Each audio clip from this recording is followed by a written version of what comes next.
اشفاق احمد کی لکھی ہوئی ایک تحریر۔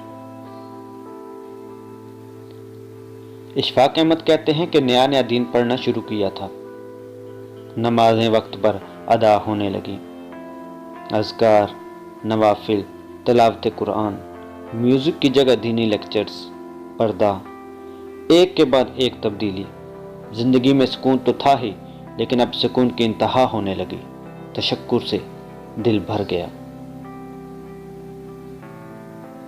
جہاں ایک طرف سب کچھ پرفیکشن کی طرف جا رہا تھا، وہاں ساتھ ہی ایک بہت بڑی خرابی نے ہلکے ہلکے دل میں سر اٹھانا شروع کیا۔ تکبر، جی یہی شیطان کی چالیں ہیں۔ اول تو وہ دین کی طرف آنے نہیں دیتا، اگر اس مرحلے میں ناکام ہو جائے تو ریاکاری کروا کے دل میں تکبر ڈال کر نیکی ضائع کرواتا ہے۔ مجھے یہ تو نظر آتا تھا کہ فلاں نے 3 ہفتے سے نماز جمعہ ادا نہیں کی تو اس کے دل پر مہر لگ گئی ہے۔ مجھے یہ بھول جاتا تھا کہ اللہ تعالیٰ نے ساری زندگی زنا کرنے والی اس عورت کو پیاسے کتے کو پانی پلانے پر بخش دیا۔ مجھے یہ تو دکھائی دیتا کہ فلاں لڑکی نے پردہ نہیں کیا۔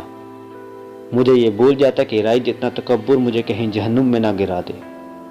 مجھے یہ تذکرہ کرنا تو یاد رہتا کہ فلاں نے داڑھی رکھ لی اور نماز ادا نہیں کی۔ مجھے یہ بھول جاتا کہ کسی کی غیبت کر کے مردار بائی کا گوشت کھانے کا مرتکب تو میں بھی ہو رہا ہوں۔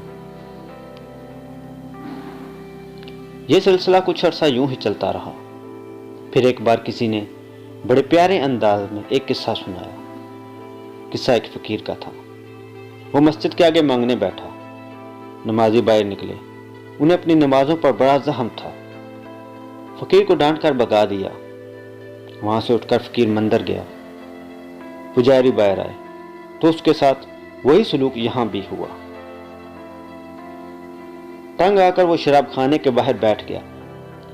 جو شرابی باہر آتا اسے کچھ دے دیتا، ساتھ میں دعا کا کہتا کہ ہم تو بڑے گناہ گار ہیں، کیا پتا تجھے دیا ہوا ہی بخشش کا باعث بن جائے۔ مجھے سمجھ آ گئی تھی کہ گناہ کر کے شرمندہ ہونا نیکی کر کے تکبر کرنے سے بہتر ہے۔ یہ قصہ میرے لیے ٹرننگ پوائنٹ ثابت ہوا۔ ہم سب کو اپنے آپ کا جائزہ لینے کی شدید ضرورت ہے۔ ضرور امر بالمعروف اور نہی عن المنکر کریں، لیکن ججمنٹ کا کام رب کے لیے چھوڑ دیں۔ نیکی کا کام دل میں امت کا درد اور محبت لے کر کرنے سے ہوگا، اپنے آپ کو باقیوں سے برتر سمجھ کر نہیں۔ کانٹے بچھا کر پھولوں کی توقع کیسے کی جا سکتی ہے؟ نفرتیں پھیلا کر محبتیں کیسے سمیٹی جا سکتی ہیں؟ دوسروں کی اصلاح کریں، لیکن اپنے رویے پر کڑی نگاہ رکھنا نہ بھولیں۔